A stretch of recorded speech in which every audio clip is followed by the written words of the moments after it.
Case एक mother को GDM हो चुका है, डायबिटीज हो चुकी है ड्यूरिंग प्रेगनेंसी और वो एहतियात नहीं कर रही, देयर आर चांसेस कि जो बेबी होगा उसको भी डायबिटीज हो जाएगी। बेबीज को कॉम्प्लिकेशंस तो हो सकती हैं, डायबिटीज होना जरूरी नहीं है। एक गर्ल बिगिनिंग में ही ये पता लगवा पाए कि उनको पीसीओएस या इस तरह की कोई डिजीज है। वेट गेन हो जाना, ठीक है, मेंस्ट्रुअल साइकिल का डिस्टर्ब होना, फेशियल हेयर्स का आना शुरू हो जाना।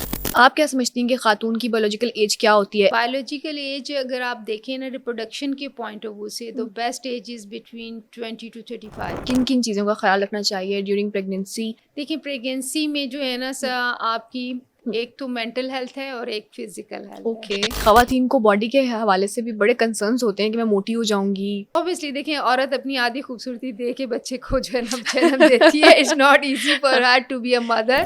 क्या डॉक्टर्स इस चीज़ को रेकमेंड करते हैं कि सी सेक्शन होना चाहिए? क्यों हम नॉर्मल की तरफ उस तरह से पहले ज़माने की तरह नहीं जा रही है? इसकी वजह क्या है? समटाइम्स पेशेंट के अपने कंसर्न्स भी होते हैं। अगर आप मेंटली प्रिपेयर्ड नहीं है लेबर पेन्स लेने के लिए तो वो कोई भी बंदा आपको ज़बरदस्ती लेबर पेन्स में डाल नहीं सकता। कितना होना चाहिए एचपी कि हम समझते हैं कि खातून जो है वो इस वक्त देखिए रिकमेंडेशन तो 11.5 से अबव है, लेकिन मिनिमम आपका 10 से अबव होना चाहिए। बीइंग अ गायनेकोलॉजिस्ट, आप क्या सोचती हैं कि अल्ट्रासाउंड सही है, करवाते रहना चाहिए, या ये मिथ्स हैं कि? देखिए अल्ट्रासाउंड सेफेस्ट मोड है आपका, क्योंकि अल्ट्रासाउंड में जो वेव्स यूज होती हैं, साउंड वेव्स होती हैं, वो हार्मफुल नहीं है। अस्सलाम वालेकुम एवरीवन, वेलकम टू एक podcast and I am your host Javeria Ajmal. आज जो हमारा टॉपिक है वो खुद मेरे पर्सनली भी मुझे बहुत पसंद है, क्योंकि बहुत निगलेक्टेड इशू है हमारे मुल्क का। वो है ख़वातीन की सेहत, ख़वातीन की रिप्रोडक्टिव हेल्थ, ख़वातीन के इश्यूज़। शायद ख़ुद ख़वातीन भी इस पर बात करना नहीं पसंद करती ओपनली, या नहीं करना चाहती। मे बी शाइनेस की वजह से, हमारी कुछ वैल्यूज़ की वजह से शर्म आती है कि ये बात किससे करें, कैसे डिस्कस करें। और जब हम शर्माते हैं तो हमारे बहुत से इश्यूज़ होते हैं जो कि हम किसी को बता नहीं पाते, और वो इश्यूज़ बढ़ जाते हैं, जैसे कि मिसकैरेजेस हैं, पीरियड्स में एबनॉर्मेलिटी है, प्रेगनेंसी इश्यूज़ होते हैं जो हम ओपनली डिस्कस नहीं कर पाते, हम अपनी हेल्थ का ख्याल नहीं रख पाते। ये सब आज हम आपके लिए डिस्कस करने के लिए आज यहाँ पे मौजूद है, और हमारे साथ होंगी डॉक्टर तहमीना सरदार साहिबा, जो कि एक well known gynaecologist and obstetrician है। वो हमें बताएंगी ख़वातीन की सेहत के हवाले से ख़वातीन को किस चीज़ में कहाँ ख्याल करना चाहिए, आपकी रिप्रोडक्टिव हेल्थ बेहतर कैसे हो सकती है, मिसकैरेजेस की वजह क्या है, इनफर्टिलिटी को कैसे रोका जा सकता है, और ये सारे जो इश्यूज़ हैं हम आज इनसे डिस्कस करेंगे। तो चलिए आपको इनसे मिलवाते हैं। मैम कैसी हैं? अल्हम्दुलिल्लाह। बहुत शुक्रिया, आपने हमें अपना वक्त दिया और इतने इंपॉर्टेंट इशू पर बात करने के लिए आज आप यहाँ पे मौजूद हैं, and I am really glad to have you. It's my pleasure कि मुझे भी आपने ये अपॉर्चुनिटी दी कि मैं कुछ लोगों के लिए जो है अवेयरनेस पैदा कर सकूं, स्पेशली फीमेल्स के प्रॉब्लम से रिलेटेड। Thank you ma'am. क्या समझती हैं आप कि अवेयरनेस की कमी है? बीइंग अ गायनेकोलॉजिस्ट आपके पास पेशेंट्स भी आते हैं, क्या ख़वातीन में अवेयरनेस की कमी है अपनी हेल्थ को लेकर, अपनी डाइट को लेकर, या वो खुद निगलेक्ट कर रही होती हैं, या कोई शाइनेस है जो कि ख़वातीन की सेहत को ख़राब कर देती है? इसमें दो चार चीज़ें आ जाती हैं। एक तो आपकी बात ये जेन्युइन है कि अवेयरनेस भी काफ़ी लोगों को अवेयरनेस नहीं है कि हम क्या खाएं और क्या ना खाएं, ठीक है, और कौन से काम हम कर सकते हैं और कौन से काम हमें नहीं करने चाहिए, उनकी लाइफ में क्या इम्पोर्टेंट है फीमेल्स के लिए। लेकिन अब जो यंग जनरेशन आ रही है वो काफ़ी इस चीज़ की तरफ, स्पेशली अपनी स्किन को लेके और अपनी हेल्थ को लेके थोड़े कंसर्न्स शो भी करती है। लेकिन उनमें भी मैंने अक्सर ये एक ही प्रॉब्लम देखा है कि वो डाइट एंड वेट के हिसाब से इतने कॉन्शियस हैं यंगस्टर्स कि वो अपनी डाइट को इतना रिस्ट्रिक्ट कर देते हैं वेट मेंटेन करने के लिए कि वो ये भूल जाते हैं कि वो अपनी हेल्थ कॉम्प्रोमाइज़ कर रहे हैं। सिर्फ बॉडी को बेहतर करने के लिए, बॉडी को बेहतर करने के लिए वो सर्टन आप कह लें कि अपने न्यूट्रिएंट्स को जो है ना उनकी बॉडी में डेफिशिएंसी हो जाती है। एचबी बहुत कम, बहुत से लोगों की एचबी जो है इवन फर्स्ट प्रेगनेंसी में भी अगर हम नोटिस करते हैं तो वो 7-8 तक पहुंची हुई होती है। और वजह क्या होती है कि उनकी प्रॉपर डाइट नहीं होती, और लेकिन वो वेट मेंटेन करना चाहते हैं। वेट मेंटेन, अच्छा प्रेगनेंसी में हम डाइट नहीं कर सकते किसी भी तरह से? प्रेगनेंसी में डाइट नहीं करनी चाहिए आपको। बेसिकली अगर आप अपने वेट को मेंटेन करना चाहते हैं तो सर्टेन स्ट्रेटजीज ज़रूर होती हैं कि आपको चाहिए कि आप बैलेंस डाइट लें, फ्रीक्वेंट स्मॉल मील्स लें। उसमें यह है कि आपका शुगर लेवल भी मेंटेन रहता है और बेबी का भी शुगर लेवल मेंटेन रहेगा और आपका वेट पुट ऑन नहीं होगा। लेकिन अगर आप फुल स्टमक होके खाते हैं, अपना हैवी मील्स लेते हैं, तो वो उसमें एक सर्टेन लेवल तक तो आपका शुगर लेवल मेंटेन करेगा 3 to 4 आवर, और उसके बाद जो एक्स्ट्रा जो भी आपकी बॉडी में शुगर है वो फैट में कन्वर्ट हो जाएगा। अच्छा, ऐसा भी होता है कि प्रेगनेंसी में कुछ फीमेल्स को डायबिटीज़ का इशू हो जाता है कि इनको डायबिटीज़ हो चुकी है और बेबी पे भी इफेक्ट हो रहा है, तो तो ये किस वजह से, ये डाइट का ही है कि वो मीठा ज़्यादा खा लेती हैं, उनको नहीं खाना चाहिए? डायबिटीज़ होने की वजूहात थोड़ी सी डिफरेंट है। डायबिटीज़ की किस्में होती हैं। ओके। एक तो टाइप 2 डायबिटीज़ मेलाइटिस है, वो तो फीमेल्स को पहले से ही होती है और वो उनमें उनके पैंक्रियाज में कोई ना कोई इशू होता है जिसकी वजह से, या इंसुलिन रेजिस्टेंस डेवलप की होती है बॉडी ने, जिसकी वजह से उनको डायबिटीज़ होती है। एक डायबिटीज़ की वो किस्म है जो सिर्फ प्रेगनेंसी में होती है, जिसको हम जीडीएम बोलते हैं। ओके। और वो प्रेगनेंसी जो है, वो प्रेगनेंसी में बेसिकली प्रेगनेंसी के हार्मोन्स की वजह से हो जाती है। ओके। तो उसको तो फिर डायग्नोस करते हैं। डाइट का तो ऑब्वियसली इसमें बहुत ज़्यादा मेजर रोल है कि आप कार्बोहाइड्रेट्स रिस्ट्रिक्ट कराते हैं, स्पेशली बेकरी प्रोडक्ट्स जो कहते हैं, वाइट आटे की चीज़ें हो गई, मैदे की जितनी भी बनी हुई चीज़ें हैं, उनको आप अवॉइड करना होता है। वो तो बाकायदा फिर उनको हम डाइट प्लान भी देते हैं। कुछ की तो सिर्फ डाइट पे कंट्रोल हो जाती है, कुछ लोगों को मेडिसिन की हेल्प सही। और ये किसी को रिक्वायर्ड भी हो होती है। सकती है, इसमें ज़रूरी नहीं है कि आपने डाइट सही नहीं ली, ये किसी को भी हो सकती है ये ड्यूरिंग किसी को प्रेगनेंसी? भी हो सकती है, लेकिन ज़्यादातर हमने देखा है कि इसकी जिनकी फैमिली हिस्ट्री है, ओके। फैमिली हिस्ट्री इसमें बहुत मैटर करती हुँ। है कि अगर आपके किसी फर्स्ट डिग्री रिलेटिव्स में डायबिटीज़ की हिस्ट्री है तो फिर आप में टेंडेंसी है। ओके। और अगर आपको डायबिटीज़ हुई है ड्यू टू प्रेगनेंसी, तो फिर वन मोर थिंग जो मैं एजुकेट करती हूँ अपने पेशेंट्स को भी बताती हूँ कि आपको अपना आप ट्रैक करना है। ओके। अपने आप को जो है ना, specially after 40 years of age के जो है ना, आप ट्रैक करेंगे और मीनवाइल अपने वेट को मेंटेन रखें, अपनी एक्सरसाइजेस को रेगुलरली लें, ताकि आप शुगर लेट डेवलप करें। क्योंकि जिनको जीडीएम हो जाता है ना, उनको में बहुत ज़्यादा स्ट्रॉन्ग टेंडेंसी है कि वो later on type 2 diabetes develop okay. करेंगे। और इन केस एक मदर को जीडीएम हो चुका है, डायबिटीज़ हो चुकी है ड्यूरिंग प्रेगनेंसी और वो एहतियात नहीं कर रही, देयर आर चांसेस कि जो बेबी होगा उसको भी डायबिटीज़ हो जाएगी? नहीं, बेबीज़ को कॉम्प्लिकेशंस तो हो सकती हैं, डायबिटीज़ होना ज़रूरी नहीं है। ओके। उसका इतना ही इंसिडेंस होगा जो कि फैमिली हिस्ट्री के ग्राउंड पे हुँ। जो हम कहते हैं ना, वो 4 to 5% रिस्क आ जाता है कि वो ओके। लेटर ऑन डेवलप करें, अच्छा। लेकिन इमीडिएटली नहीं। लेकिन इसमें और बहुत सी कॉम्प्लिकेशंस आ जाती हैं। हुँ। अगर डायबिटीज़, मदर को डायबिटीज़ हो तो हुँ। बेबी बहुत ज़्यादा गुड साइज़ हो जाते हैं, हुँ। मैक्रोसोमिया बोलते हैं, उसमें नॉर्मल डिलीवरी कंडक्ट कराना मुश्किल हो जाती है। उनका साइज़ ज़्यादा हो जाता हाँ, है। बिल्कुल, साइज़ ओके। ज़्यादा हो जाता है, चांसेस ऑफ सेक्शन बढ़ जाते हैं। इसके अलावा बच्चे के अगर अनकंट्रोल शुगर चल रही हो, बच्चे के गिर्द पानी ज़्यादा ओह हो माय सकता गॉड! है, उससे रिलेटेड काफ़ी कॉम्प्लिकेशंस जो है ना, वो आ सकती हैं। हुँ। इसके अलावा ये होता है कि अगर मदर इवन ले भी रही हो, जो जितनी भी है ना दवाइयाँ वगैरह भी ले रही हो, उसकी शुगर कंट्रोल भी हो, फिर भी डायबिटिक मदर के जो बेबीज़ हैं, वो हो सकता है उनका नर्सरी का स्टे बन जाए, क्योंकि वो अपनी शुगर को मेंटेन नहीं कर पा रहे नहीं होते। कर पा रही। क्योंकि पहले तो वो मदर की तरफ से हार्मोन्स उनको प्लेसेंटा के थ्रू जा रहे होते हैं। जब वो इंडिपेंडेंट होते हैं तो वो सप्रेस हुए होते हैं, तो फिर वो ग्रेजुअली वो उनको जो है ना, वो शुगर उनकी लो होना शुरू हो जाती है। सही। तो फिर उनको उसके हिसाब से पीडियाट्रिशियन फिर देखते हैं कि और क्या करना है। इससे बचा कि कैसे जाए कि इन केस एक प्रेगनेंसी में एक औरत को डायबिटीज़ हो चुकी है, अब वो पता कैसे लगाएँ? क्या उनको रेगुलर चेकअप की ज़रूरत है, गायनेकोलॉजिस्ट को के पास जाने की ज़रूरत है, या इससे खुद भी पता लगाया जा सकता है कि मुझे ये कॉम्प्लिकेशंस हो रही हैं जिसकी वजह से मेरे बेबी को कुछ मैंने प्रॉब्लम हो सकती है? पहले भी जिक्र किया था कि जिनको जीडीएम वगैरह या डायबिटीज़ होती है, टाइप 2 डायबिटीज़ वालों को तो हो सकता है प्रेगनेंसी के बाद भी दवाइयाँ कैरी ऑन करनी पड़े। ओके। जीडीएम वालों का ये होता है कि 6 वीक्स तक कुछ लोगों को कैरी ऑन करनी पड़ती हैं और कुछ लोगों की छूट भी जाती हैं। ओके। लेकिन वो ट्रैकिंग रखेंगे, अपने लाइफस्टाइल को मॉडिफाई करेंगे, अपनी डाइट्स को मॉडिफाई करेंगे, अब रेगुलर एक्सरसाइजेस करेंगे, और इसके अलावा आप अपना जो है वो ईयरली बेस पे शुगर का ट्रैक भी करेंगे। ओके, शुगर का कहीं, ट्रैक बहुत हाँ, ज़रूरी है। शुगर की ट्रैकिंग बहुत ज़रूरी है कि कहीं आप डेवलप तो नहीं कर रहे। ओके। और मैम एक बहुत बड़ा इशू है गर्ल्स को लेकर, यंग गर्ल्स में पीसीओएस जिसको हम कहते हैं, या पॉलीसिस्टिक ओवरी सिंड्रोम, जो हमारे शायद हार्मोन्स की वजह से होता है। पीरियड्स इरेगुलर हो जाते हैं और कहते हैं कि आगे भी इसके अच्छे इफेक्ट्स नहीं होते जब आप कंसीव करने लगते हैं। तो इससे कैसे बचा जाए? इसके क्या रीजंस आप समझती हैं आजकल यंग लड़कियों में ये इश्यूज आ रहे हैं? पॉलीसिस्टिक ओवेरियन डिजीज़ जो है ना, वो बहुत कॉमन हो गया है। बेसिकली तो ये मेंस्ट्रुअल इरेगुलरिटीज़ ही हैं। जैसे इसका नाम ज़ाहिर कर रहा है कि कुछ सिस्ट होंगे। अक्सर लोगों का ख्याल होता है कि हमारी ओवरीज में सिस्ट बन गए हैं, तो ये सिस्ट नहीं है। ओके। बेसिकली आपकी हार्मोनल डिस्टर्बेंस होती है, जिसकी वजह से आपकी बॉडी का सारा सिस्टम जो है ना, वो अपसेट हो रहा होता है। तो उसके शॉर्ट टर्म इफेक्ट्स भी हैं, लॉन्ग टर्म इफेक्ट्स भी हैं। शॉर्ट टर्म इफेक्ट्स में तो इमीडिएटली जो भी है, कुछ लोगों के बालों की ग्रोथ होना शुरू हो Facial जाती है, hairs. फेशियल हेयर्स आ जाते हैं, हिर्सुटिज्म बोलते हैं हम, या बॉडी के और पार्ट्स के ऊपर ऐसी ग्रोथ हो जाना जो मेल पैटर्न पे हो। ओके। ठीक है ना। और इसके अलावा पीरियड्स आपके जो है ना, वो डिस्टर्ब हो सकते हैं। पीसीओएस में फिर ये भी है कि आपको कंसीव करने में भी इशू आता है, क्योंकि आपके हार्मोन्स सर्टेन लेवल्स तक जाते ही नहीं है कि आप कंसीव कर पाएँ ना।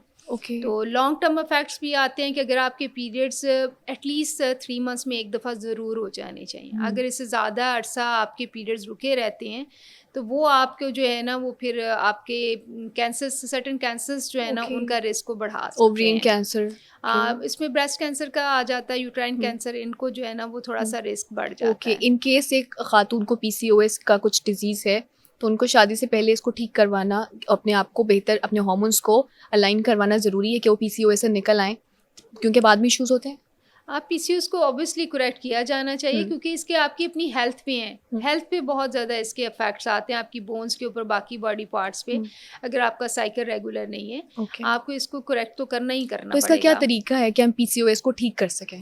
देखिए, इस पे ना डिपेंड करता है, 2 चीज़ें हैं, दवाइयों के साथ साथ लाइफस्टाइल मॉडिफिकेशन, वो भी बहुत अहम है। आजकल जितनी भी यंग जनरेशन है ना, वो मतलब आप देखें, रात को जागना और दिन को सोना, तो ये रूटीन उल्टी कर दी है। जो नेचर ने डिसाइड किया है ना, रात सोने के लिए है, दिन काम करने के लिए है, यही आपकी रूटीन होनी चाहिए। क्योंकि कुछ हार्मोन्स हैं जो सिर्फ डार्कनेस में प्रोड्यूस होते हैं, ठीक है, और आपकी इस लाइफस्टाइल की वजह से कहते हैं कि आपकी जेनेटिक डिकोडिंग हो जाती है एक सर्टेन लेवल्स पे, डीएनए अच्छा, के हमारे लेवल जीन्स पे। भी चेंज हो जाते हैं? जीन्स के डीएनए के लेवल पे सर्टेन एक पॉइंट पे ही जाके डिकोडिंग होती है, तो आपको ये पीसीओएस जो है ना वो हो सकते हैं। ठीक है, और उसके लिए यही है कि आपकी डाइट्स अब हाई हीट पे कुक्ड होती हैं, ठीक है, आपने जो है ना उसमें एंटीऑक्सीडेंट का इस्तेमाल बहुत कम है। अगर आप चाहते हैं कि इसको इम्प्रूव करें तो सबसे पहले तो लाइफस्टाइल है कि आप रात को सोएं डार्कनेस में। अब देखिए ना, डार्कनेस ऐसे हमारे एरा में है नहीं, रात भी रात नहीं लगती क्योंकि लाइट्स है, फुल ऑफ लाइट्स है, मोबाइल लाइट्स हैं, दूसरी लाइट्स हैं, सब चीज़ें हैं, तो डार्कनेस का तो एक्सपोजर हमारा ऑलरेडी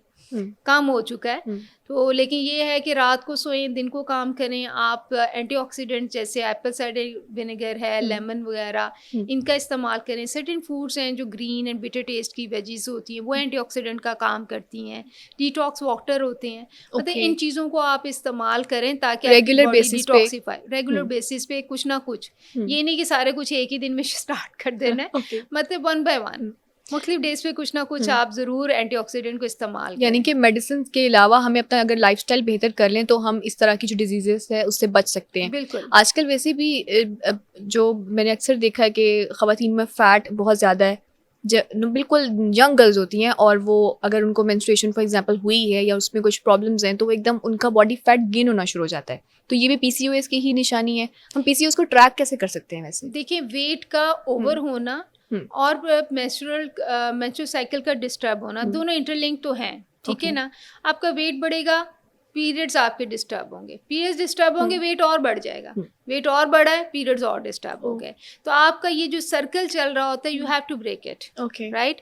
आप उसको ब्रेक करने के लिए ऑब्वियसली हम सर्टेन हेल्प्स यही होती हैं कि जिम ज्वाइन करते हैं, डाइट्स प्लान देते हैं। एक तो वेट रिडक्शन तो बहुत अहम है, सबसे पहले की रोल ही इसका ये है कि अगर आपने अपने फैट सेल्स को मैनेज कर लिया तो आप पीसीओएस को जो है ना वो कंट्रोल कर सकते हैं। तो इसकी मेजर निशानियां या अलामात या साइंस क्या हैं कि एक गर्ल बिगिनिंग में ही ये पता लगवा पाएँ कि उनको पीसीओएस या इस तरह की कोई डिजीज़ है, ताकि वो इसका जल्दी से जल्दी क्योर कर सकें? वेट गेन हो जाना, ठीक है, मेंस्ट्रुअल साइकिल का डिस्टर्ब होना, फेशियल हेयर्स का आना शुरू हो जाना, ये सारी सिम्टम्स इसी को ज़ाहिर करती हैं। इसके बाद आपको चाहिए, अगर आपको इन सिम्टम्स में से कोई सिम्टम्स हो रही है तो आप किसी भी गायनेकोलॉजिस्ट को कंसल्ट करें ताकि वो फर्दर वर्कअप करके ये फाइंड आउट करें कि इसकी कॉज क्या है, क्योंकि मेंस्ट्रुअल डिस्टर्ब होने की वजह कुछ और भी हो सकती हैं, ठीक है, ज़रूरी नहीं कि पॉलीसिस्टिक ओवेरियन डिजीज़ ही हो, लेकिन मोस्ट कॉमन रीज़न यही फाइंड आउट की जाती है। अगर मैं भी देखूं, अगर मैं क्लिनिक कर रही हूँ तो डेली आपके 2-3 पेशेंट तो इसी से चीज़ से रिलेटेड जो है ना आपके निकल आते हैं, जो पॉलीसिस्टिक ओवेरियन डिजीज़ से होते हैं। वरना इसके डिफरेंट रीजंस हो सकते हैं, इसके अलावा डिफरेंट रीजंस मेंस्ट्रुअल इरेगुलरिटीज़ की होती हैं, लेकिन ये फाइंड आउट करना तो ऑब्वियसली वो टेस्ट के ऊपर, स्कैन्स के ऊपर,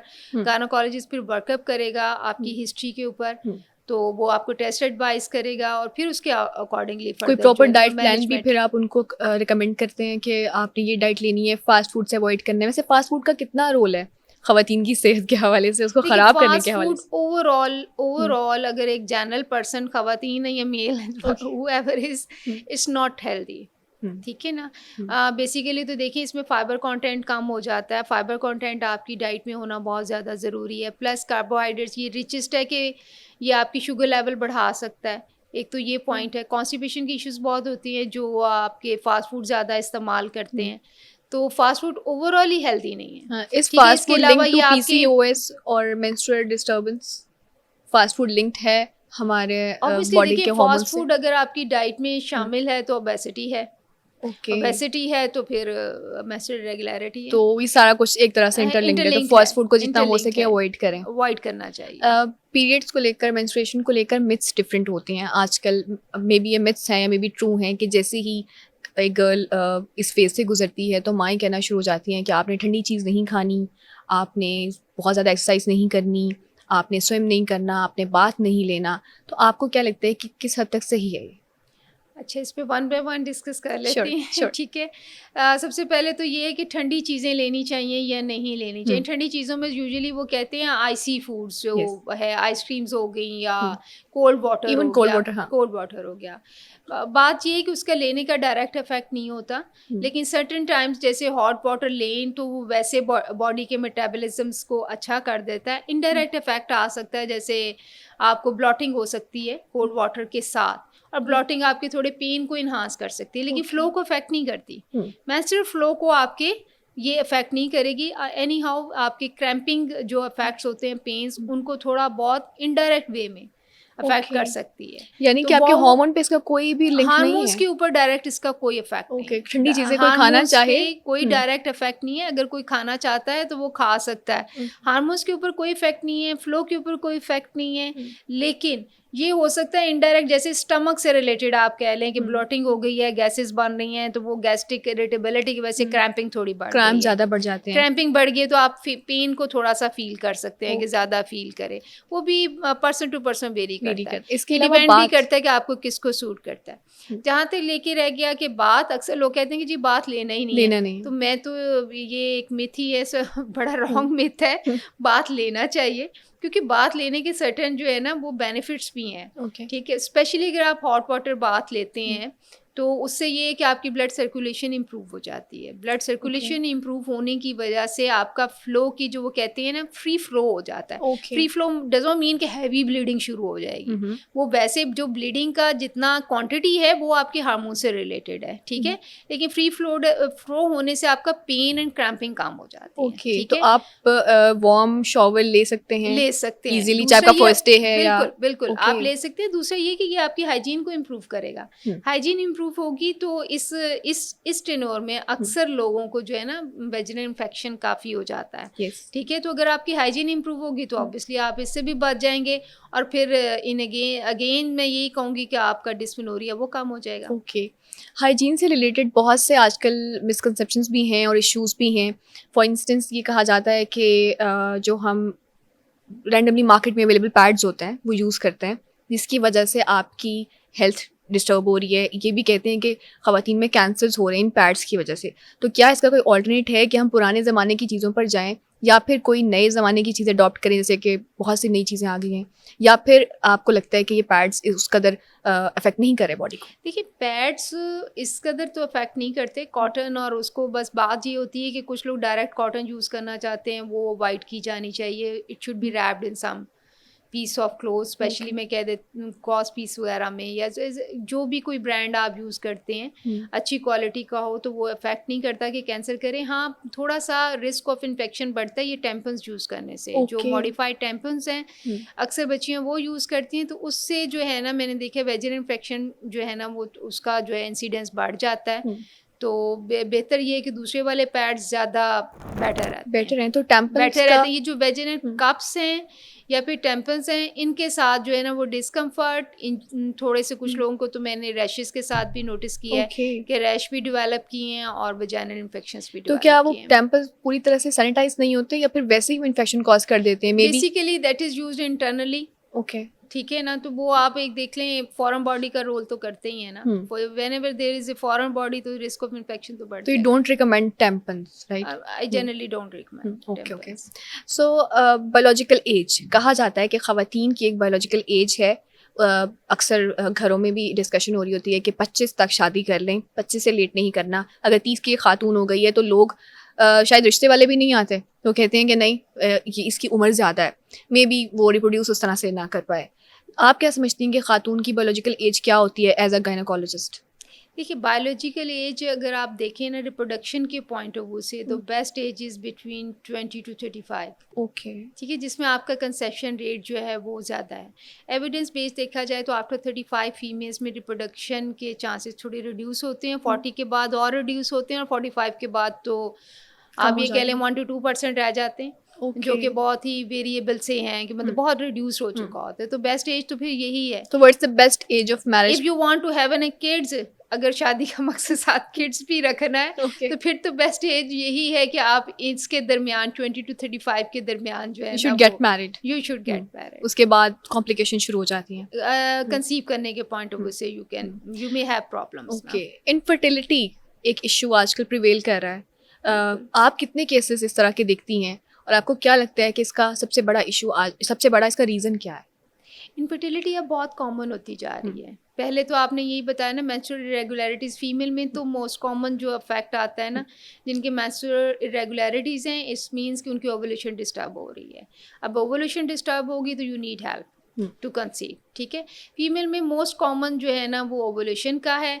मेज फर्टिलिटी के भी जो है ना वो 3rd नंबर पे आ जाता है कि 3rd नंबर पे मेज फैक्टर इनफर्टिलिटी भी हो सकती है कि उधर से कोई प्रॉब्लम हो। वैसे इनफर्टिलिटी अगर फॉर इंस्टेंस ख़वातीन को पहले से कोई इश्यूज़ हैं तो वो इनफर्टाइल हो सकती हैं, या मे बी उनको कोई इशू पहले नहीं था और वो बाद में ये चीज़ को फेस कर रही हैं। तो इसका क्या रीज़न है कि अगर उनको मेंस्ट्रुअल डिस्टर्बेंस नहीं है तो ऐसा भी होता है कि वो फिर भी इनफर्टाइल हो जाते देखिए हैं? अगर मतलब बेसिकली मैं आपके इस क्वेश्चन को यही समझी हूँ कि शादी से पहले कैसे पता हो फीमेल को कि भी मैं Yes, कंसीव yes, कर सकती हूँ, exactly. शादी के बाद कंसीव भी कर पाऊंगी या नहीं। Yeah.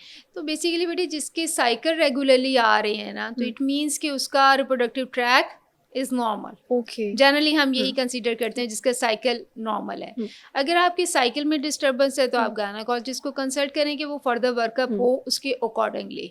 इस चीज़ को आपने निगलेक्ट नहीं करना। अगर ख़वातीन के साइकिल में डिस्टर्बेंस है साइकिल तो डिस्टर्ब है उसको तो फ़ौरन से चाहिए कि वो गायनेकोलॉजिस्ट को अप्रोच करें। बिल्कुल। देखिए कुछ बहुत रेयर है, ये चीज़ तो बहुत रेयर है कि कुछ को पीरियड शुरू ही नहीं होते फीमेल्स में। ये भी एक अवेयरनेस के पॉइंट ऑफ व्यू से बात आ जाती है कि प्राइमरी एमेनोरिया होता है कि उनको डे 1 से मतलब पीरियड्स ही नहीं आए होते, लेकिन बच्चियों को या उनकी फैमिलीज को इतनी अवेयरनेस नहीं होती। They get married and then they come to us. Okay. ठीक है ना, तो फिर जब हम उनको वर्कअप करें तो वो तो फिर पहले हम उसकी अगर वजह को फाइंड आउट करें तो वो तो फिर अक्सर बर्थ डिफेक्ट्स भी निकल आते हैं या कुछ और एबनॉर्मलिटीज भी निकल सकती हैं। तो यूट्रस इज की इट क्योरेबल? एबनॉर्मलिटीज भी निकल इज इट सकती curable? Depends upon the cause. Okay. Cousin marriages infertility में या बच्चों के डिफरेंट किस्म की डिजीज़ में स्पेशली मेंटल हेल्थ की डिजीज़ होती हैं, उसमें कितना किरदार अदा है करती हैं कज़न मैरिजेस? क्या कज़न मैरिजेस आप रिकमेंड करती हैं? देखिए कज़न मैरिजेस में ना एक ही रिस्क बढ़ जाता है और वो है जेनेटिक डिफेक्ट्स होने का। ओके। ठीक है, और जेनेटिक डिफेक्ट्स की तो अब बहुत ज़्यादा टाइप्स भी हैं, बहुत ज़्यादा किस्में भी हैं। अब अक्सर इसमें ये है कि अगर कज़न मैरिजेस हुई हैं तो रिस्क ऑफ अबॉर्शन बढ़ जाएगा ड्यू टू जेनेटिक एबनॉर्मलिटीज़। और अगर जो है ना इसके अलावा इसमें ये आने के चांसेस होते हैं कि कुछ डिजीज़ होती हैं कुछ फैमिलीज़ में रन, जैसे डायबिटीज़ हो गई या स्पेशली थैलासीमिया। ओके। तो अगर ये थैलासीमिया आपकी फैमिली में रन कर रहा है तो फिर उसकी वजह से बच्चों में भी ये प्रॉब्लम्स आने के जो है ना वो चांसेस हो सकते हैं। तो ऑब्वियसली फर्स्ट लाइन तो ये है कि कज़न मैरिज ना हो, लेकिन किसी को पसंद है तो करने दें। नहीं, अगर किसी को पसंद भी है तो being a gynaecologist do you recommend cousin marriages देखिए और उससे नॉट? पहले वर्कअप करा लें।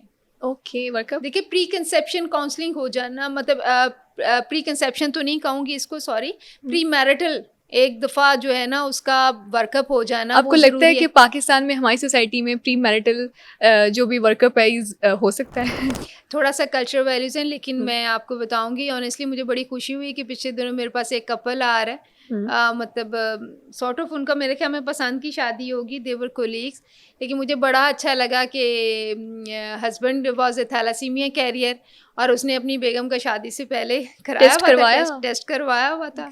तो ये चीज़ कॉमन हो रही है हमारे मुल्क में? अवेयरनेस देंगे तो मेरे ख्याल से लोग इस चीज़ की तरफ आएंगे भी कि हमें कुछ चीज़ें जो हम प्रिवेंट कर सकते हैं कम से कम उनको तो प्रिवेंट किया जाए ना। तो आपको क्या लगता है कि प्री मैरिज कंसल्टेशन कि शादी से पहले एक खातून एक जो भी इनका अगर रिश्ता आपस में हुआ है तो वो डॉक्टर के पास जाएं और अपने डिजीजेस को चेक करवाएं, कितना ज़रूरी है? बिल्कुल, स्पेशली अगर कज़न मैरिजेस हो रही हैं तो उसमें ये है कि वो डॉक्टर रूल आउट कर सकता है कि कुछ कोई जेनेटिक प्रॉब्लम रन कर रहा है, कुछ स्क्रीनिंग्स जो है ना वो की जा तो सकती क्या है, डॉक्टर ये भी कह देते हैं कि शादी ना करें?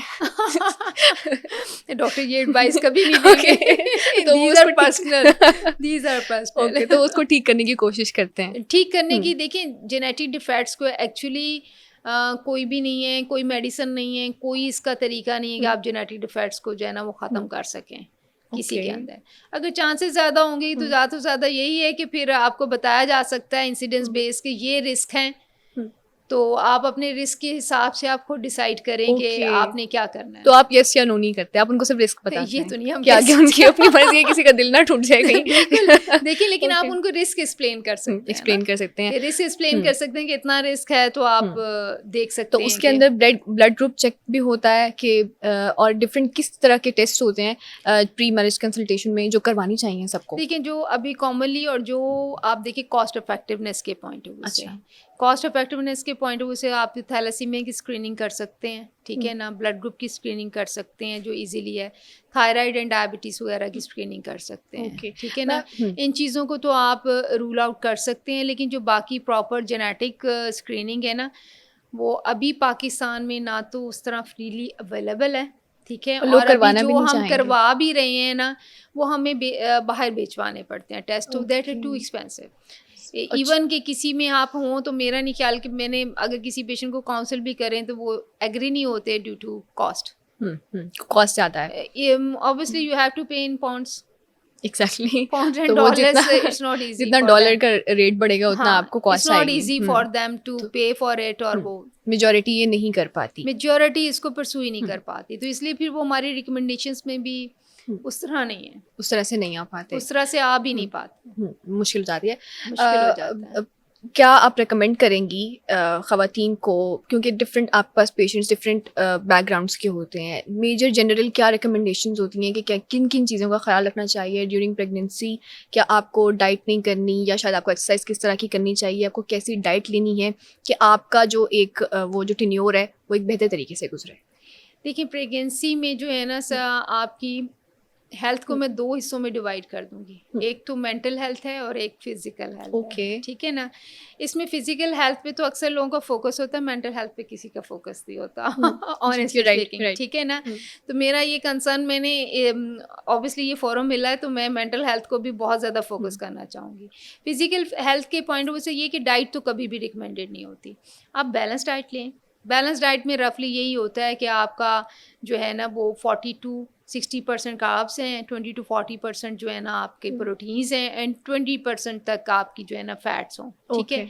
और दूसरा मैं रफ सा गाइड करती होती हूँ कि अगर आपको 3 रोटियां पहले खा रहे थे आप प्री प्रेगनेंसी, तो अब आपकी जी ये कह लें कि उसका 1/3 पोर्शन आपने ऐड ऑन कर देना। जो भी डाइट आपकी पहले थी उसमें 1/3 पोर्शन ऐड ऑन करें, ज़्यादा करें, ताकि आपकी बेबी की जो रिक्वायरमेंट्स बढ़ी हैं प्रेगनेंसी से रिलेटेड वो आपकी पूरी हो। ख़वातीन को बॉडी के हवाले से भी बड़े कंसर्न्स होते हैं कि मैं मोटी हो जाऊंगी, तो वो ऑब्वियसली देखिए औरत अपनी आधी खूबसूरती दे के बच्चे को जन्म देती है, it's not easy for her to be a mother. माँ के कदमों तले भी जन्नत ऐसे ही नहीं है, ऐसे ही नहीं है। ऑब्वियसली वो अपनी बहुत से वो मतलब आप देखें स्ट्रेच मार्क्स आ जाते हैं, इनके लिए ये है कि हम सर्टन चीज़ें, इन चीज़ों को भी अब लोग कॉन्शियस भी हैं, पूछते भी हैं, सर्टन चीज़ें एडवाइस भी की जाती हैं जो कि थोड़ा बहुत उनको जो है ना हेल्प आउट भी कर सकती हैं, ठीक है ना। एक्सरसाइज में ये आप अपना एक्टिव लाइफस्टाइल करें, एग्जर्शन के लेवल पे किसी चीज़ को ना लेके जाने दें। जिम वगैरह जो करती हैं, देखिए जिम में भी योगा की कुछ एक्सरसाइजेज हैं जो आप कर सकते हैं, लेकिन एग्जर्शन के लेवल पे ना जाएं। अक्सर पेशेंट मुझसे पूछते हैं ड्यूरिंग प्रेगनेंसी हम एक्सरसाइज कर लें, मैं पूछती हूँ आपने पहले की नहीं की, फिर मैं कहती हूँ ना करें, ठीक है, वो आपको नुकसानदेह हो सकती है, वो नुकसानदेह हो सकती है। क्यों? क्योंकि आपकी बॉडी यूज्ड टू नहीं है एक्सरसाइजेस की। आप देखें, आप जब भी जिम ज्वाइन करेंगे या कोई भी एक्सरसाइज स्टार्ट करेंगे, आप हफ्ता हिल नहीं पाएंगे, आपके मसल्स में जो है ना वो क्रैम्पिंग हो रही होती है, क्रैम्प्स हो रहे होते हैं। तो आप नई चीज कोई प्रेगनेंसी में शुरू ना करें। अगर आपने कुछ नहीं किया तो सिर्फ वॉक कर लें, जो आपका पहले का लाइफस्टाइल था आप उसी को लेकर चलें, वॉक कर लें जो पहले का लाइफस्टाइल था। एक्सरसाइज तो वैसे फीमेल्स की में उसमें शामिल होनी चाहिए। बाकी ले देखिए जो रह गया डाइट में पर्सनली ये भी है कि कुछ विटामिन आपके डॉक्टर भी प्रिस्क्राइब करते हैं, लेकिन सर्टेन डाइट्स मना भी कर दी जाती हैं, जैसे मछली ना खाओ, अंडा ना खाओ, ये डिफरेंट तरह के मिथ्स हैं, लेकिन आपको देने चाहिए। नट्स भी देने चाहिए, 1 फीस्ट के बराबर आप नट्स दें अगर सीजन है आपका। अब ये है कि समर्स में obviously it's not very recommended नहीं है, क्योंकि आप अपने वेदर के अकॉर्डिंगली भी चल रहे होते हो, उसके अकॉर्डिंगली भी। लेकिन ये है कि ये आपकी, अगर आपकी डाइट अच्छी होगी, आपकी हेल्थ अच्छी होगी, अगर आपकी हेल्थ अच्छी होगी, आपका बेबी हेल्दी होगा, ठीक है ना। तो ये बहुत ज़्यादा मैटर करता है। और दूसरी चीज़ जो मैंने बात की थी मेंटल हेल्थ में ये है कि आपकी सपोर्ट बढ़नी चाहिए, like from husband, specially from partner, क्योंकि देखिए ना, ये खुशी आप सबसे ज़्यादा जिसके साथ शेयर कर रहे हैं वो आपका पार्टनर ही है, ठीक है। इसके अलावा आपकी अम्मी, चाची, ताई, जो भी है, सास, जो कोई आपको, मतलब अगर आपको इमोशनली सपोर्ट कर रहा है ना, कि we are here for you, हम आपको सपोर्ट करेंगे, ये कुछ भी उसको, उसमें एक वो कहते हैं आपकी बैक के ऊपर कोई होगा, कोई होना चाहिए, तो आपके लिए चीज़ें लेके चलना आसान हो जाता है। हस्बैंड का कितना रोल है, आप समझती हैं, एंग्जाइटी कम होती है, हस्बैंड का कितना रोल है ड्यूरिंग दिस पीरियड। और इसके अलावा भी आपके पास केसेस डिफरेंट आते होंगे, मे बी ख़वातीन ये शिकवा भी करती होंगी कि मेरे हस्बैंड तवज्जो नहीं दे रहे। आप क्या समझती हैं आजकल सोसाइटी में कितनी अवेयरनेस की ज़रूरत है हस्बैंड्स को फीमेल के रिलेटेड? मैं वैसे हस्बैंड्स को अक्सर काउंसिल करती होती हूँ कि दोनों को दरमियाने वाला रास्ता भी रखना चाहिए। मूड स्विंग्स बहुत होते हैं ड्यू टू हार्मोन्स, ठीक है। पेशेंट्स अक्सर इरिटेबल होती हैं और टेंशन सीकिंग बिहेवियर बहुत होता है, तो मेरे ख्याल से उन चीज़ों को टैक्टफुली हस्बैंड्स को डील करना चाहिए। तो हस्बैंड का तो रोल है ना, देखें अब ज्यूइश को भी अगर आप देखें तो वो तो वाइफ और हस्बैंड दोनों को बैठा के मेंटल मैथ्स के क्वेश्चंस कराते हैं, क्या उनका बेबी का आईक्यू लेवल जो है ना वो इम्प्रूव होगा इससे, ठीक है ना। तो अगर आप चाहते हैं कि आपका बेबी भी हेल्दी और इमोशनली स्ट्रॉन्ग आए, साइकोलॉजिकली भी वो स्ट्रॉन्ग हो और फिजिकली भी हो, तो आपको उसकी डाइट दोनों पे फोकस करना पड़ेगा, मेंटल हेल्थ पे भी और फिजिकल हेल्थ पे भी। अक्सर ये है कि डाइट वाला पोर्शन तो शायद फिर कर रहे होते हैं लोग, लेकिन मेंटल हेल्थ में टॉर्चर कर रहे होते हैं, क्योंकि अगर खातून ही टॉर्चर हो रही होती है फीमेल। अगर खातून एक डिप्रेशन का शिकार ऑलरेडी है, तो आप उसको और डांट रहे हैं या डिप्रेस कर रहे हैं, तो वो बेचारी ऑब्वियसली वैसे ही, तो इसका इफेक्ट बेबी पे भी होता है कि बेबी का मेंटल हेल्थ। देखें, जो मदर अगर हैप्पी होगी तो हैप्पी, ऑब्वियसली इसका इम्पैक्ट होता है। ये तो मैंने आपको बताया ना, ज्यूइश की एक रिसर्च है कि वो मतलब उनके अकॉर्डिंगली वो अपने बच्चों के लिए काम तब से करना शुरू करते हैं जब वो वूम में होता है, ठीक है ना। फर्स्ट डे ऑफ प्रेगनेंसी से वो स्टार्ट, क्योंकि उसकी माइंड बिल्डिंग शुरू हो जाती है। माइंड बिल्डिंग वो उनका ये कहना है, वो उस दिन से वो फोकस कर रहे होते हैं। आप देख लें इस वक्त सबसे ज्यादा जो है प्रोग्रेस की हुई ज्यूइश ने की हुई है, और वो किस तरह अपने बच्चों को वो जो, अगर ये बाकायदा एक रिसर्च थी जिसके ऊपर उन्होंने वो देखा हुआ है कि उन्होंने वहाँ से उनकी डाइट पे, जिसमें वो आलमंड्स भी बहुत शामिल करते हैं कि मतलब तमाम विटामिन भी देने हैं, मेंटल मैथ्स के क्वेश्चंस भी कराने हैं, इस टाइप की चीज़ें, और वो उनकी पूरी फैमिली सपोर्टिव होती है। तो ये वो कहते हैं कि एक जो है ना न्यू ह्यूमन बीइंग आ रहा है, ये नहीं है कि वो लड़का है लड़की। हमारी तो आधी फीमेल्स जो है ना इसी टॉर्चर में थे, लड़का है या लड़की है। डिफरेंट टॉर्चर्स यंग कपल्स के इश्यूज होते हैं, जैसे ही शादी होती है तो एक प्रेशर आना शुरू हो जाता है डिफरेंट तरफ से कि कंसीव करें, बेबी होना चाहिए, बेबी क्यों नहीं हो रहा, बहुत जल्दी ये प्रेशर शुरू हो जाता है। आप क्या फील करती हैं कि क्या आपके पास इस तरह के केसेस आते हैं जो अक्सर परेशान होती हैं फीमेल्स के, क्यों नहीं हो रहा, या इसमें फैमिली का रोल? इसमें केसेस तो बहुत आते हैं, लेकिन बात अगेन ये, you can't change the whole society, okay, ठीक है ना। आप उनकी सोच, इसमें तो बाकायदा वो कहते हैं ना साइकोलॉजिकली, मैं अक्सर अपने पेशेंट को यही काउंसिल करती होती हैं, टेक द थिंग पॉजिटिवली, ठीक है ना। अपनी सोच को डाइवर्ट करें। अगर आपकी मदर या मदर इन लॉ कह रही हैं तो आप इसको पॉजिटिवली सोच सकते हैं, उनकी ख्वाहिश है कि हमारे घर में कोई बेबी हो। लेकिन अगर प्रेशराइज करें तो ये ठीक है? देखिए, प्रेशराइज तो कभी भी किसी भी, ये मेरे ख्याल से ये आप किसी की पर्सनल लाइन में इंटरफेयर कर रहे हैं ना, कि वो है, लेकिन वो हमारा एक कल्चर है ना, फैमिली, दादे को पोते देखने हैं, पोतियाँ देखनी है अपनी ज़िंदगी में, नाना नानी को देखना है। और इस प्रेशर को मैं ये भी नहीं कह सकती, मेरे पास एक फ़ीमेल आई थी जो मुझे बल्कि हैरत हुई थी, वो बहुत ज़्यादा इस चीज़ की कंप्लेंट कर रही थी कि मेरे पे प्रेशर है टू कंसीव करने का। तो मैंने ऐसी बाय चांस पूछ लिया किसका प्रेशर है, तो कहने लगी माय मदर। ओप्स ठीक है ना। उसकी मदर कह रही थी बाज़ औक़ात बड़े देखिए अपने पॉइंट ऑफ व्यू से लगे होते हैं। द रीज़न बिहाइंड वाज, मैंने जब थोड़ा सा प्रोब किया वो मकसद यही था कि मैं इसका स्ट्रेस रिलीज़ करूँगी तो मेरी मेडिसिन इफेक्टिव होंगी ऑब्वियसली। तो मेरा मकसद तो यही था। तो जब मैंने थोड़ा सा प्रोब किया तो रीज़न सिर्फ ये थी कि she was having only one kid, और उसका ये था कि दूसरा नहीं भी होता तो कोई बात नहीं है। तो मदर को ये था कोई सिबलिंग होना चाहिए, कोई सिबलिंग होना चाहिए। क्योंकि पेरेंट्स अब देखिए हाँ, पेरेंट्स के कंसर्न्स थोड़े और होते हैं बाज़ औक़ात, क्योंकि उन्होंने दुनिया देखी हुई होती है। वो बाज़ औक़ात चीज़ों को हम नेगेटिवली सोच रहे होते हैं कि ये हमें प्रेशराइज कर रही हैं। सर्टेन चीज़ों में तो मैं ये कहती हूँ कि हम नेगेटिव ज़्यादा सोच जाते हैं। अच्छा। हमें पॉजिटिव सोचना चाहिए। बाज़ मेरा कहने का मतलब ये कि वो प्रेशर होता नहीं है, लेकिन हमें लग रहा होता है। हमें लग रहा होता है। हाँ। मतलब कि हमें लग रहा होता है कि शायद यही एक वजह है, हमारा फोकस वही बना होता है। बाकी ये कि कोई फोर्सफुली आपको क्या कह देगा, यही पूछेगा बार बार कि क्यों नहीं कर बार रहे। पूछेगा, आप इग्नोर करना सीखें। इग्नोर करते हैं बस। इग्नोर हाँ, करना वो इंस्टेंस एक कपल चाह रहा है कि वो 2-3 साल नहीं करना चाहते, वो एक दूसरे के साथ टाइम स्पेंड करना चाहते हैं। और लोगों का होता है देखिए, जहाँ म्यूचुअल अंडरस्टैंडिंग होती है ना, वहाँ प्रेशर भी नहीं होता इन बातों का। जहाँ म्यूचुअल अंडरस्टैंडिंग में ये काम, ये मुझे पता है एज ए डॉक्टर, बहुत से कपल हैं ऐसे जो आपस में चाह रहे होते हैं कि हमें बेबी नहीं चाहिए, और वो कॉन्ट्रासेप्शंस करते भी हैं, एडवाइजेस भी लेते हैं कि 2-3 ईयर्स तक हमें प्लान नहीं करना। तो ऑब्वियसली जब आपको पता है कि हम नहीं कर रहे तो फिर किस चीज़ का प्रेशर? हाँ, दोनों का म्यूचुअल बात पे आना बहुत जरूरी है। प्रेशर नहीं है, वो तो कहेंगे भी तो आप इधर से सुनेंगे, उधर से निकाल दें उधर से। अच्छा, तो मैम आजकल सी सेक्शन हम देख रहे हैं कि जितनी भी खवातीन होती हैं वो हॉस्पिटल जा रही हैं तो सी सेक्शन हो रहा होता है, नॉर्मल डिलीवरीज कम हो रही हैं। क्या डॉक्टर्स इस चीज़ को रेकमेंड करते हैं कि सी सेक्शन होना चाहिए? क्यों हम नॉर्मल की तरफ उस तरह से पहले ज़माने की तरह नहीं जा रही है? इसकी वजह क्या है? देखिए, इसमें ना 2-3 चीज़ों को मैं लूँगी। सबसे पहले तो ये है कि फीमेल्स के पेशेंट की पॉइंट ऑफ व्यू से देख लेते हैं कि समटाइम्स पेशेंट की अपने कंसर्न्स भी होते हैं। ठीक है, मैटरनल रिक्वेस्ट भी हो सकती है। अगर आप मेंटली प्रिपेयर्ड नहीं है लेबर पेन्स लेने के लिए, तो वो कोई भी बंदा आपको ज़बरदस्ती लेबर पेन्स में डाल नहीं सकता। पहली बात तो ये होती है। दूसरी चीज़ ये है कि फीमेल्स में थ्रेशोल्ड बियर करने का, जो पेन बियर करने का, वो भी मैंने देखा विद पैसेज ऑफ टाइम थोड़ा सा कम हो गया है।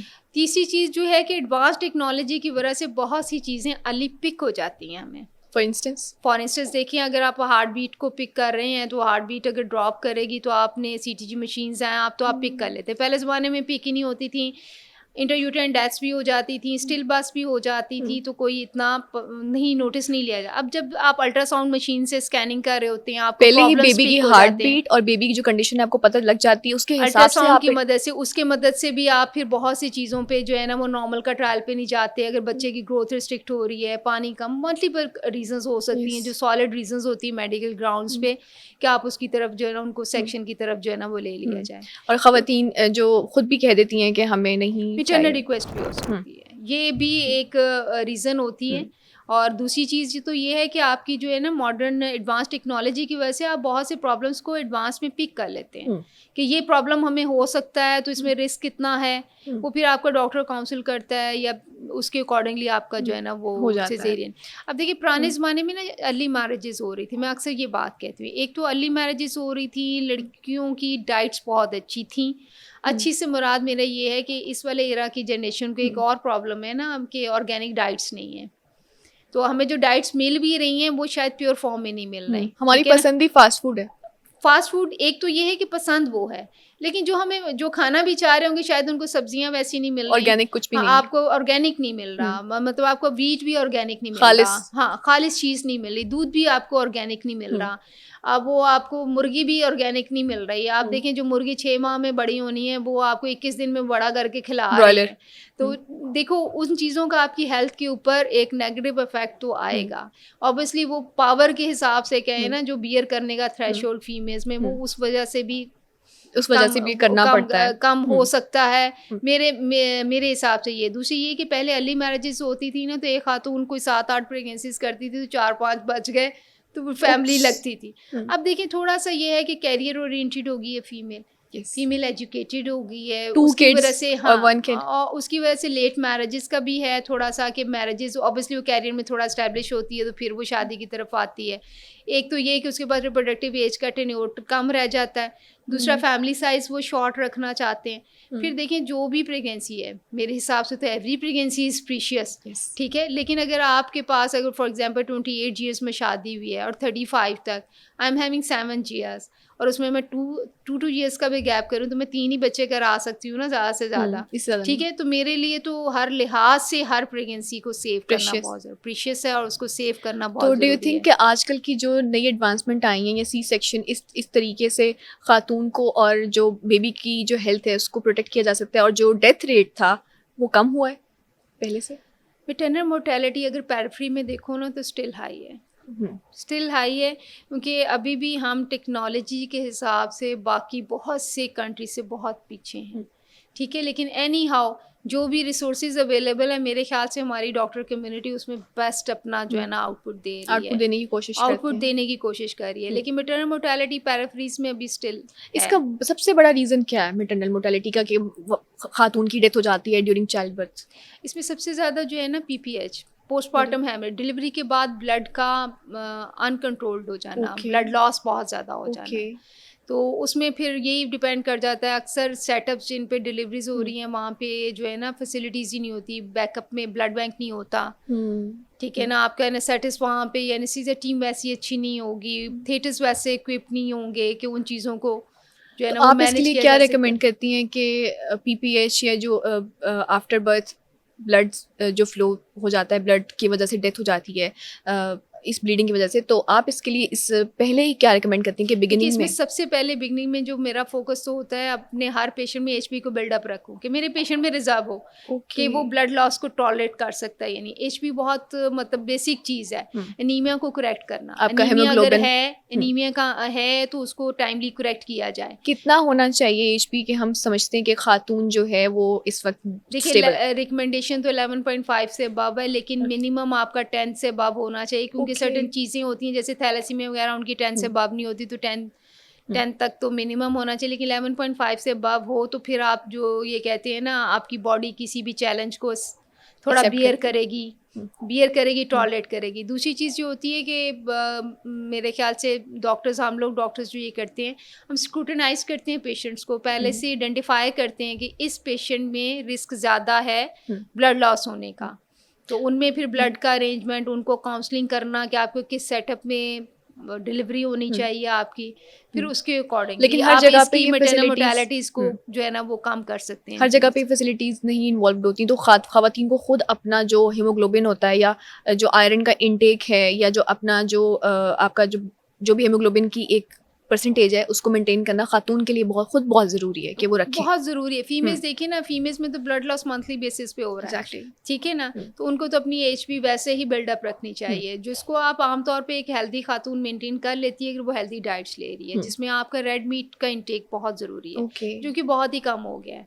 Red meat like mutton and beef हो गया, और इसके अलावा मैं कलेजी कहती हूँ जिसका अक्सर लोगों का मुँह बनता है, मुझे भी नहीं पसंद अक्सर लोगों का मुँह बन जाता है, मैं कलेजी कह दिया। कलेजी इज़ वेरी गुड सोर्स, मैं अक्सर कहती हूँ आप ऐसे मेडिकेशन यूज़ कर लें, लेकिन वो थोड़ा सा मैंने अगेन कहा कि हर किसी की पॉकेट के अकॉर्डिंगली चलना है। Is there any alternate to कलेजी के अलावा कुछ खा सके? देखिए रेड मीट जो एनिमल सोर्स है HP बिल्डअप करने के लिए, दैट इज़ ग्रेड 1, अच्छा, ठीक है।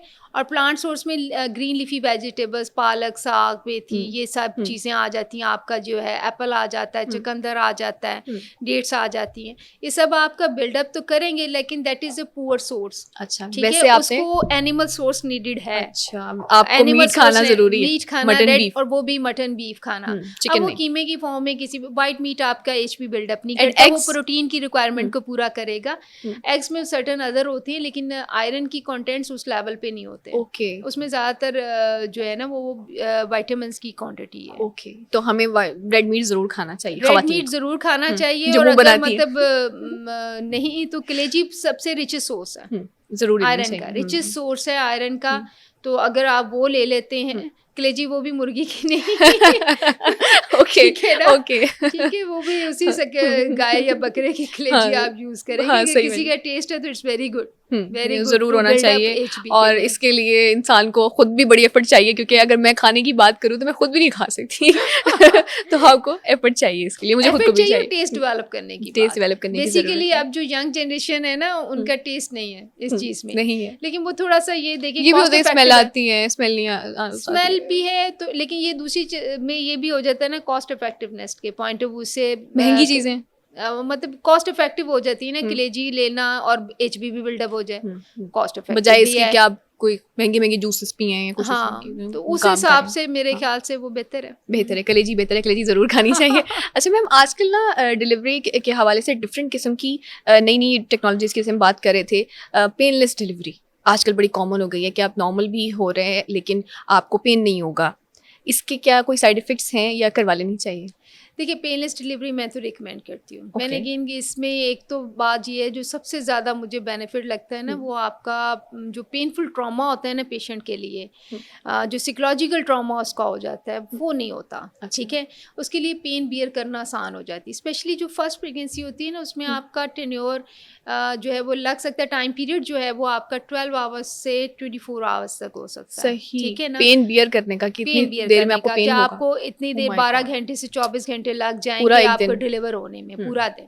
अब अक्सर होता ये है कि जब वो एंड के टाइम तक पहुंची तो पेशेंट एग्जॉस्ट हो चुका होता है और फटीग हो चुका होता है, वो उल्टा आपकी जो लेबर की प्रोग्रेस है उसके ऊपर एक नेगेटिव इफेक्ट डालता है। सही। तो पेनलेस डिलीवरी, जिसको एपिड्यूरल भी कहते हैं, वो दे देना बहुत बेहतर होता है। उसमें यही करते हैं, कमर में एक टीका लगा के तो दवाई देते हैं। उसमें एक्चुअली ये नहीं होता कि अक्सर लोगों का ख्याल है हमारी पेन्स रोक देंगे, पेन्स नहीं रुकती, आपको सिर्फ लोअर एरिया जो है ना वो नम कर देते हैं, आपको सेंसेशन ब्लॉक करते हैं, तो आपको पेन्स फील नहीं होती। तो बेबी पे, बच्चे पे इसका कोई इफेक्ट नहीं होता? बेबी पे कोई नेगेटिव इफेक्ट नहीं आता इसका, कि फॉर टाइम बिंग कहते हैं कि कभी कभार अगर आपका प्रिपरेशन अच्छी नहीं है लगाने से पहले की, तो कभी कभार हार्ट बीट थोड़ी सी ड्रॉप करती है इमीडिएटली, लेकिन आप कुछ मैयर्स हम करते हैं तो उससे कवर्ड हो जाती है। कुछ लोगों का ये ख्याल है कि जिससे सिजेरियन रेट बढ़ जाता है, तो सिजेरियन जो मेडिकल ग्राउंड्स में हो ना, उसी ग्राउंड्स में हो जाना है।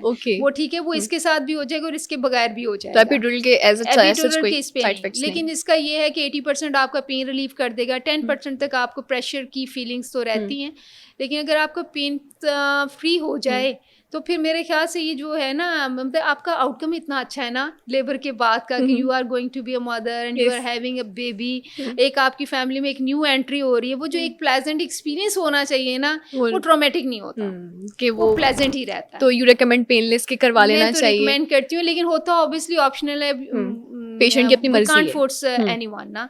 अगर आपका थ्रेशोल्ड है और आप अपनी पेन को भी हंसी से बर्दाश्त करें तो कर लें, तो एपिड्यूरल ना लगवाएं। हाँ, इट्स ओके। तो इज इट कॉस्ट इफेक्टिव कि बहुत महंगा है पेनलेस करवाना, या सस्ता है, या फिर करवा सकता है एक एवरेज इंसान? मुख्तलिफ हॉस्पिटल्स पे मुख्तलिफ होंगी इनकी कॉस्ट, लेकिन अगर मैं देखा जाए मेरे ख्याल से जितने ब्रांड्स के जोड़े पहन लेती हैं फीमेल्स, उतना अगर एपिड्यूरल लगा के हैप्पी एक्सपीरियंस कर लें तो वो बेहतर है। अच्छा, अपने एक महीना इतना महंगा भी नहीं है, अपने ब्रांड के जोड़ों पे जरा सैक्रिफाइस करके एपिड्यूरल लगवाएं। बिल्कुल, एक जोड़ा या 2 जोड़े सैक्रिफाइस हो जाएंगे आप। बिल्कुल, ये तो बात आपकी बिल्कुल ठीक है।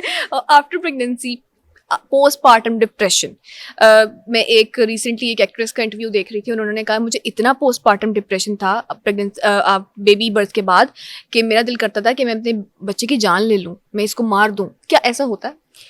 बिल्कुल पॉसिबल है, क्योंकि आपके जब हार्मोन्स की पीक आके वो रिग्रेस कर रहे होते हैं ना, वापस जा रहे होते हैं, तो पोस्टपार्टम हो सकता है, डिप्रेशन हो सकता है। इसकी भी ना सर्टेन टाइप्स होती हैं, इसको डायग्नोज करना पड़ता है। एक तो पोस्टपार्टम ब्लूज होते हैं और एक पोस्टपार्टम डिप्रेशन होता है ना, ठीक है।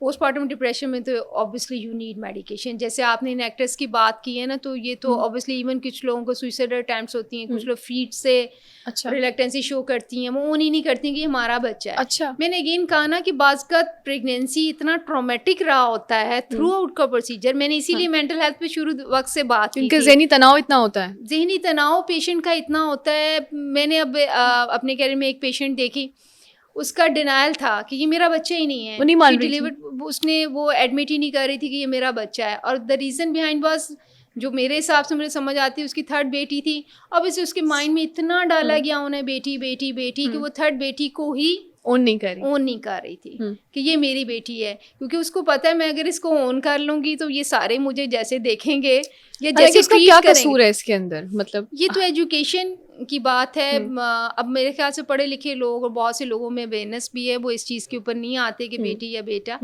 लेकिन स्टिल फिर भी है ज़रूर। लेकिन समटाइम्स और कुछ नहीं होता। मैंने कुछ पेशेंट्स की अपनी पर्सनल विशेस देखी हैं कि उनकी अपनी पर्सनल विश होती बेटा है होना होना चाहिए, तो उसके ग्राउंड्स पे भी होता है। क्या ये तो एक पार्ट है, मल्टीपल और चीज़ें होती हैं। कुछ खवातीन को तवज्जो ही नहीं मिली होती ड्यूरिंग प्रेगनेंसी या ड्यूरिंग लेबर, या उनका लेबर का पेन इतना होता है कि वो उस ट्रॉमा में से गुजरती हैं। कुछ आपके हार्मोन्स जो हैं वो उसकी वजह से आपको ये प्रॉब्लम कितने अरसे तक रहता है डिलीवरी के बाद वाला डिप्रेशन, जिसको हम पोस्टपार्टम डिप्रेशन कुछ फैमिली हिस्ट्री भी मैटर कर जाती है, कुछ पर्सनल आपकी कहें पर्सन टाइप जिसको कहेंगे वो भी डिपेंड करती है। अक्सर लोगों को 40 डेज तक नीडेड होता है। कुछ लोग तो 1 वीक के अंदर ही थोड़ी बहुत मेंटल सपोर्ट के साथ, मतलब उनको आप काउंसलिंग करें और सपोर्ट कर दें तो वो बेटर फील करते हैं। तो इसमें आप मेडिकेशन के अलावा क्या रिकमेंड करते हैं पोस्टपार्टम डिप्रेशन में? जैसे आपने कहा कि खुदकुशी करना चाहता है कभी कभी खवातीन चाहती हैं। इसमें तो ऑब्वियसली साइकोलॉजिस्ट को रेफर बनता है। अच्छा। कि साइकोलॉजिस्ट प्रॉपर वे में एवेलुएट करे, क्योंकि इसमें पर्सनालिटी टाइप्स और फर्दर वो सारी चीज़ों को रूल आउट करे एंड देन फाइनलाइज डायग्नोसिस दे। ठीक है ना। जो फर्स्ट लाइन आप कह लें ना कि जिसमें आप कुछ लोग कहेंगे कि बैठे बैठे बस हमारा दिल चाहता है हम रो ही जाएं। अक्सर लोगों की ये कंप्लेंट होती है, बस मुझे कोई वजह नहीं है लेकिन मेरा रोने को दिल चाहता है। इवन ड्यूरिंग मेंस्ट्रुएशन भी अक्सर लोगों का दिल चाहता है कि मेरा बस रोने को दिल चाहता है कि मैं रो ही जाऊं ना, और मेरे आंखों से टप टप आंसू सब गिरते हैं। तो उस सूरत में आप उनको एंटी डिप्रेसेंट पे तो डालते हैं। अच्छा, तो फिर वो क्योरेबल है, ठीक हो जाते हैं? क्योरेबल होता है, ठीक होता है। और उसके बाद कुछ काउंसलिंग, मेंटल हेल्थ जो है ना आपकी, counselling and thinking it matters a lot. तो आपको द वे ऑफ थिंकिंग, आप कैसी चीज़ों को लेते हैं। देखिए नेगेटिविटी आप इर्द गिर्द कभी भी कंट्रोल नहीं कर सकते, नहीं हो सकती। ये पॉसिबल ही नहीं। ये डे 1 से थी, जब से ये दुनिया एग्जिस्ट हुई है और रहनी है जब तक ये दुनिया रहनी है। तो ये आपको अंडरस्टैंड करना है कि इस नेगेटिविटी में मैंने अपने आप को पॉजिटिव रखते हुए कैसे लेके चलना है। तो खवातीन को मुझे लगता है कि दवाइयों से ज्यादा जहनी जो होता है ना उसकी काउंसलिंग की ज्यादा जरूरत है, काउंसलिंग की, साइकोलॉजिकल सपोर्ट की। अगेन इसमें मैंने देखा है वही family types, brought up, genetic makeup, सारी चीजें भी बाकी भी इफेक्ट कर रहे होते हैं। लेकिन ये वो चीजें हैं ना जो आप अगर चाहें तो मेरे ख्याल में थोड़ी एफर्ट पुट अप करनी पड़ती है, बट यू कैन। पुराने ज़माने की खवातीन कहती हैं, जैसे अगर हम किसी से डिस्कस करें कि पोस्टपार्टम डिप्रेशन हो रहा है, वो कहती हैं हमें तो नहीं हुआ, हमने तो इतने इतने बच्चे पैदा कर लिए, हमें तो कोई डिप्रेशन नहीं हुआ, हमारा तो दिल नहीं किया, हमें तो पेन नहीं होती थी, इवन पीरियड्स में हमें पेन नहीं होती थी। तो वो कहती हैं ऐसा कुछ नहीं होता, आजकल की खवातीन जो है ना वो बहाने करती हैं मैंने ये सुना है। तो ये ऐसा क्यों होता है? नहीं, डिप्रेशन तो पहले भी होता था। जो डिप्रेशन की वजह है कि हार्मोन्स की वजह से होता है, प्रेगनेंसी इंड्यूस, तो पहले भी होता था। वजह ये है कि उस वक्त अवेयरनेस नहीं थी, निगलेक्ट होता था या डायग्नोज ही नहीं कर पाते थे, पता ही नहीं होता था, लोगों को पता ही नहीं था कि ये पोस्टमार्टम डिप्रेशन है। अक्सर लोग यही समझते थे जिन्न आ गए हैं, भूत आ गए हैं, ये साया हो गया, अब इस पीर के पास ले जाओ, उससे दुआ करा लो, इससे करा लो। वो कभी कुछ सही हो गई और कभी कुछ ज़्यादा हो गया किसी का मसला। क्योंकि पुराने ज़माने में तो देखिए मिर्गी के भी अगर किसी को दौरे पड़ते थे तो यही कंसेप्ट था कि भी बड़ा अरसा तक ये कॉन्सेप्ट रहा है कि इसको तो जिन भूत आ गया है, किसी चीज़ का साया। ये भी कहते हैं कि खवातीन भी जिन आशिक हो गए हैं तो इसी वजह से इनको दौरे पड़े। अच्छा, तो इसका ये होता था असल में वजह? बिल्कुल बिल्कुल, ये वजह थी कि उस वक्त डायग्नोज नहीं हो पाता था। दूसरा ये है कि पुराने ज़माने की खवातीन जो थी वो थोड़ा हेल्दी भी थी, डाइट्स उनकी प्योर थी, खालिस ग़िज़ाएँ खाते थे। दूसरा उनका मैनुअल वर्क ज़्यादा था। अच्छा, ठीक है, वो मतलब उनकी फिजिकल एक्सर्शन थी, काम काज थे, घर के काम काज, झाड़ू शाड़ू दे लिया, किचन के काम जितना काम करना है, कभी मसाले पीस रहे हैं, कभी कुछ कर रहे हैं। अब थोड़ा सा ये है कि एडवांस टेक्नोलॉजी की वजह से जो भी काम है ना, हमारी ज़िंदगी थोड़ी सहूलत में ज़्यादा है। वॉशिंग भी सहूलत में है, किचन का काम भी सहूलत में है लोगों के लिए। तो मैनुअल वर्क बहुत से बच्चों के लिए वैसा रहा नहीं है। जितनी टेक्नोलॉजी आई है इसने इंसान की हेल्थ को भी कहीं ना कहीं अफेक्ट किया है, कहीं ना कहीं अफेक्ट किया है। तो वो भी है, मसरूफियत सबसे बेस्ट चीज़ है, ये भी एक बहुत बड़ा है। मतलब अगर आप बिजी रहते हैं, काम करते हैं, तो आपका माइंड पॉजिटिव वे, ज़हनी तौर पर भी सही रहते हैं, ज़हनी तौर पर सही रहते हैं, क्योंकि आप पॉजिटिव एक्टिविटी में डल जाएं। अगर आप फारिग हैं तो ऑब्वियसली फिर नेगेटिव थॉट्स भी थोड़ी बढ़ जाती हैं, तो जिसकी वजह से डिप्रेशन भी है। डिप्रेशन भी है। ये तो एक जनरल डिप्रेशन, लेकिन पोस्टमार्टम डिप्रेशन तो एक समथिंग एल्स। तो वो बेसिकली वो डायग्नोज ही नहीं हो। इसका मतलब ये है कि पहले भी था, अब भी है और शायद होगा, लेकिन खवातीन को शायद पता ही नहीं होता कि उनको क्या हो रहा है। तो ये मिथ्स जो खवातीन कहती हैं, बड़ी बूढ़ी खवातीन कहती हैं, सो सॉरी अगर कोई ऑफेंड हो रहा है, कि नहीं होता तो ये होता है, ये हम नहीं, गायनेकोलॉजिस्ट होता से प्रूव ज़रूर करवा रहे हैं कि ये होता है। होता है। ये ऐसा नहीं है कि पुराने ज़माने में नहीं होता था और अब होना शुरू हो हम्म, गया है। नहीं, ये पुराने ज़माने में भी होता था, लेकिन डिटेक्ट नहीं होता। डिटेक्ट नहीं हो पाता था। वही हम लोग देखते हैं, सुनते हैं कि वो कोई जैसे छुरी रखती बच्चे के पास या खातून के पास एक छुरी रखते हैं कि इस पे जिन्नों का साया ना हो, तो जिन्हों शायद का साया इसीलिए ना हो, डरे ना, डर अच्छा। ना आ जाए, खौफ ना आ जाए, ये तो हम्म। सारे वो पता नहीं पुराने मतलब ज़माने की पुराने चीज़ें, ज़माने हाँ, की जो चीज़ें। कि हाँ, शायद अगर आप मेडिटेशन से इस चीज़ों पे करते हैं तो वो मैं मानती हूँ उनका इफेक्ट हो सकता है। लेकिन इस तरह की चीज़ें इस तरह की आपको चीज़ों बचा से नहीं सकती। बचा नहीं सकती। आप प्रॉपर इसकी कंसल्टेशन लें। बिल्कुल। और मैम अल्ट्रासाउंड जैसे होता है ड्यूरिंग प्रेगनेंसी, कुछ लोग बहुत दफ़ा जाते हैं, जब भी जाते हैं अल्ट्रासाउंड करवा के आते हैं कि बच्चे की हेल्थ का पता चल जाए, बच्चे के जेंडर का पता चल जाए कि लड़का है या लड़की। अब ये भी कहा जाता है कि अल्ट्रासाउंड बच्चे के लिए सही नहीं है, तो बीइंग अ गायनेकोलॉजिस्ट आप क्या सोचती हैं कि अल्ट्रासाउंड सही है, करवाते रहना चाहिए, या ये मिथ्स हैं कि नहीं, देखिए अल्ट्रासाउंड सेफेस्ट मोड है आपका, सही? क्योंकि अल्ट्रासाउंड में जो वेव्स यूज़ होती हैं, साउंड वेव्स होती हैं, वो हार्मफुल नहीं है, अच्छा, बल्कि अल्ट्रासाउंड करने के बहुत से फ़ायदे फ़ायदे हैं। ठीक है, आप बहुत सी चीज़ें डिटेक्ट कर पाते हैं। एक्सरेज हैं जिसमें आपका रेडिएशन का एक्सपोजर होता है और वो प्रेगनेंसी के लिए और बेबी के लिए हार्मफुल हो सकते हैं, ओके। लेकिन अल्ट्रासाउंड वेव्स जो हैं वो हार्मफुल नहीं है। बाकी कहाँ तक कितना और कैसे कराना चाहिए, तो उसमें देखिए कुछ तो रिकमेंडेशंस हैं। फर्स्ट स्कैन तो आपका होता ही है, जैसे आप ओवरड्यू होते हैं कि ये देखने के लिए कि लोकलाइज़ करने के लिए कि प्रेगनेंसी अपनी सही जगह पे है, वो में सही प्लेस पे आ गई है। फिर आपका एक फर्स्ट एनॉमली स्कैन कह लें या एंटी टेस्ट करते होते हैं हम, जो 11-12 वीक्स के अराउंड होता है। 20 to 21 वीक्स पे आपका एनॉमली स्कैन मस्ट है। ठीक है, सही। इसके बाद ये कि 28 वीक से ऑनवर्ड आपके ग्रोथ स्कैन्स हैं, जो कि मंथली बेसिस पे तकरीबन किए अच्छा, जाते हैं। शुरू में आपके 2-3 स्कैन्स लाज़मी होते हैं, उसके बिल्कुल। बाद जो है आप मंथली बेसिस यानी कि 1 महीना छोड़ के 1 महीना आप स्कैन करवाते देखिए हैं। मंथली भी स्कैन्स होते हैं अब, क्योंकि ना गायनेकोलॉजिस्ट के लिए जो स्कैन है ना वो स्टेथोस्कोप का ही काम करता है। अच्छा। ठीक है ना, बहुत से प्रॉब्लम डिटेक्ट हो जाते हैं टाइमली अगर आप देखें। आप उसमें जो है ना डिटेल्ड एग्जामिनेशन से बेनिफिट ज़्यादा है, तो मंथली स्कैन्स तो अब कर रहे हैं हम जो है ना। अगर हाँ हेल्थ रिसोर्सेज पे फाइनेंशियल जो कुछ भी है, तो सर्टेन और भी चीज़ें हैं, क्लिनिकल पैरामीटर जिससे हम असेस करते हैं कि कोई प्रॉब्लम है या कुछ है, सही। तो फिर वो as indicated it should be done. तो अल्ट्रासाउंड इज safe है। सेफेस्ट, कोई Safe- साइड इफेक्ट safe नहीं है है। करवाना, बल्कि करवाना आप कह रही हैं कि फ़ायदा है, फ़ायदेमंद तो हो करवा सकता है, लेना बेशक। चाहिए। Thank you so much ma'am, हमने आपसे तकरीबन सारे इशू जो ख़वातीन के होते हैं डिस्कस किए, बहुत से लोगों को इन्फॉर्मेशन मिली होगी, बहुत से लोगों के लिए आपकी बातें इन्फॉर्मेटिव रही होंगी, और आई एम श्योर कि जो मैंने करक्स निकाला इस चीज़ का वो ये है कि फ़िज़िकल हेल्थ के साथ आपका लाइफस्टाइल, आपकी मेंटल हेल्थ बहुत ज़रूरी है बहुत ज़रूरी है। हर खातून के लिए, कि वो अपना ख्याल रखे मेंटली भी, चाहे अभी आप कंसीव नहीं भी कर रहे, चाहे अभी आपकी शादी भी नहीं हुई है, आप एक पहले वाले फेज़ में हैं, तब भी अपनी बॉडी का ख्याल रखना है, क्योंकि एक दिन आपने कंसीव ज़रूर करना है, आप अगर करना चाहते हैं। You have to prepare yourself for future. Yes, you have to prepare yourself for future. अपना ख्याल रखें, अपनी मेंटल हेल्थ का ख्याल रखें, अपनी फिजिकल हेल्थ का ख्याल रखें, और जो जो इन्फॉर्मेटिव बातें डॉक्टर साहिबा ने बताई हैं ज़रूर उन पे अमल करें। तो आई एम श्योर जितने भी प्रॉब्लम्स होते हैं पीरियड्स को लेकर, मेंस्ट्रुएशन को लेकर, फर्टिलिटी को लेकर, हम इसको क्योर कर सकते हैं। सो आई एम श्योर आपको आज का पॉडकास्ट पसंद आया होगा। इंशाल्लाह आपसे दोबारा मिलेंगे किसी नए पॉडकास्ट में। हमें दीजिए इजाज़त। अल्लाह हाफ़िज़।